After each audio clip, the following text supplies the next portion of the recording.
السلام علیکم دوستوں مجھے امید ہے آپ سب خیریت سے ہوں گے۔ دوستوں ایک بار پھر آپ کو تلہاری ٹی وی میں خوش آمدید کہتا ہوں۔ دوستوں آج کی ویڈیو ہماری بہت ہی زبردست ویڈیو ہے۔ اس میں آپ کو بہت ساری معلومات ملیں گی۔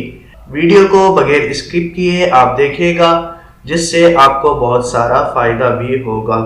آج کا میرا ٹاپک پنجرے والی قبروں کے بارے میں ہے۔ تو دوستوں بنا وقت ضائع کیے ہم اپنے ٹاپک کی طرف چلتے ہیں، پر اس سے پہلے اگر آپ میرے چینل پر نئے ہیں تو میرے چینل کو سبسکرائب کر دیں، بیل آئیکن کو پریس کر دیں تاکہ میری آنے والی ویڈیو آپ تک بآسانی پہنچ سکے۔ اور اگر آپ کو یہ ویڈیو اچھی لگے تو اس ویڈیو کو لائک اینڈ کمنٹ ضرور کیجیے گا اور شیئر کرنا نہ بھولیے گا۔ تو دوستوں چلتے ہیں اپنے موضوع کی جانب۔ دوستوں برطانیہ یعنی یوکے میں آپ کو کئی قبرستان میں کئی ایسی قبریں ملیں گی جو کہ پنجرے میں بند ہوئی ہیں۔ لیکن ایسا کیوں ہے؟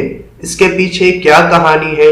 اس کے پیچھے جو کہانی ہے اس کے لیے ہمیں 200 سال پیچھے جانا پڑے گا۔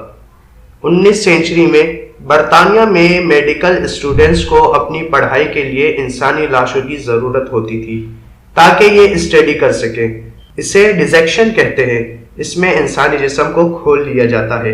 آپ کو یہ جان کر حیرت ہوگی کہ 200 سال پہلے بڑے بڑے تھیٹرز کے درمیان میں میڈیکل اسٹوڈنٹس لاش کو کھول کر اسٹڈی کرتے تھے، اور تھیٹر لوگوں سے بھرا ہوا ہوتا تھا جو کہ اس سارے پروسیجر کو دیکھ رہے ہوتے تھے جیسے کوئی شو چل رہا ہو۔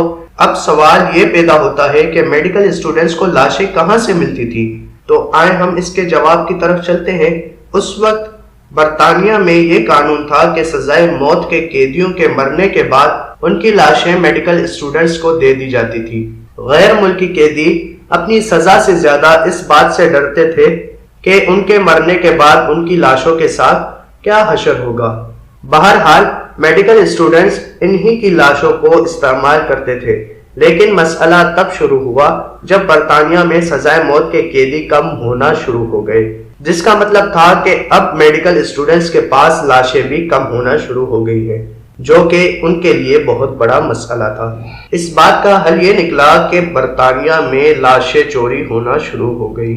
کسی کے گھر کسی انسان کی ڈیتھ ہو جاتی، اس کی فیملی اس انسان کی آخری رسومات ادا کر دیتی اور روتے ہوئے اس کی لاش کو قبر میں دفنا دیا جاتا تھا۔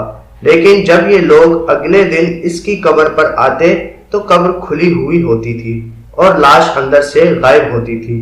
اس کا مطلب یہ تھا کہ کئی لوگ لاشوں کو چرانا شروع ہو گئے تھے۔ یہ لوگ تازہ قبریں ڈھونڈتے تھے اور پھر رات کے اندھیرے میں مردے کو قبر سے باہر نکال کر میڈیکل کالجز کو بیچ دیا کرتے تھے۔ اس کام کے ان کو اچھے خاصے پیسے مل جاتے تھے۔ 200 سال پہلے برطانیہ میں ایک بزنس مین گیا تھا۔ آپ کو جان کر حیرت ہوگی کہ یہ کام اللیگل نہیں تھا، کیونکہ انسان کی لاش کو کسی کی پراپرٹی نہیں سمجھا جاتا، اسی لیے ایسے لوگوں کو گرفتار کرنے کا بھی کوئی فائدہ نہیں تھا، کیونکہ عدالت ان کو چھوڑ دیتی تھی۔ پولیس بے بس تھی اور کچھ نہیں کر سکتی تھی۔ آپ سوچئے کہ کسی انسان پر کیا گزرے گی جب اس کے پیارے کی لاش اگلے ہی دن قبر سے غائب ہو جایا کرتی تھی۔ لوگ بہت پریشان رہنے لگے تھے، اس لیے اس کے کچھ حل انہوں نے ڈھونڈے۔ کچھ لوگوں نے تو قبرستان میں واچ ٹاورز بنا دیے، جہاں ہر وقت کوئی گارڈ موجود ہوتا جو ہر وقت قبرستان پر نظر رکھتا تھا۔ لیکن کچھ لوگوں کے پاس ایک اور آئیڈیا تھا اپنے پیاروں کی لاشوں کو چوری ہونے سے بچانے کا۔ کچھ لوگ قبروں کو پنجروں میں بند کرنا شروع ہو گئے۔ قبروں کے اوپر لوہے کے پنجرے بنا دیے جاتے تھے تاکہ کوئی بھی ان قبروں کو کھول نہ سکے۔ جو لوگ پنجرے افورڈ نہیں کر سکتے تھے وہ لوگ قبروں کے اوپر بھاری پتھر رکھ دیا کرتے تھے کہ شاید ان کے پیارے کی لاش چوری ہونے سے بچ جائے۔ یہ وہی قبریں ہیں، ان کو موت سیف کہا جاتا ہے۔ لیکن لاشیں چوری کرنے والے لوگ یہاں بھی نہیں رہے۔ انہوں نے ہاسپٹلز اور کبھی کبھار تو لوگوں کے گھروں سے بھی لاشیں چرانا شروع کر دی۔ دوستوں 1828 میں صرف لندن شہر میں 200 سے زیادہ لاشیں چرانے والے چور موجود تھے۔ حالات اور بھی بگڑ گئے۔ اب یہ بات قتل تک پہنچ گئی، لوگوں کو ان کی لاش کے لیے قتل کر دیا جاتا تھا۔ برطانیہ میں لوگ بہت خوف زدہ ہو چکے تھے۔ ایسی ایک مشہور کہانی دو لوگوں کی ہے، ولیم بارکے اور ولیم ہیئر۔ یہ دونوں بہت خطرناک قاتل تھے۔ یہ دونوں دوست تھے۔ یہ دونوں اسکاٹ لینڈ میں مزدوری کرتے تھے۔ اسکاٹ لینڈ میں ایک میڈیکل اسکول ہے جس کا نام ایڈنبرا میڈیکل اسکول ہے۔ یہ دونوں اس اسکول کو لاشیں فراہم کرتے تھے، لیکن کسی کو یہ نہیں پتا تھا کہ یہ لاشیں کہاں سے لاتے ہیں۔ ولیم بارکے نے اپنے گھر کا ایک کمرہ ایک آدمی کو کرائے پر دیا ہوا تھا۔ اس کی اسی کمرے میں موت ہو گئی تھی۔ اس نے اس کی لاش کو ہی بیچ دیا، جس کے اس کو اچھے خاصے پیسے مل گئے، اور یہیں سے اس کے ذہن میں لاشیں چوری کرنے کا خیال پھونٹ پڑا۔ اس نے اپنے دوست ولیم ہیئر کے ساتھ مل کر 16 لوگوں کو قتل کیا تھا، صرف اسی لیے تاکہ ان کی لاشوں کو میڈیکل کالجز میں بیچا جا سکے۔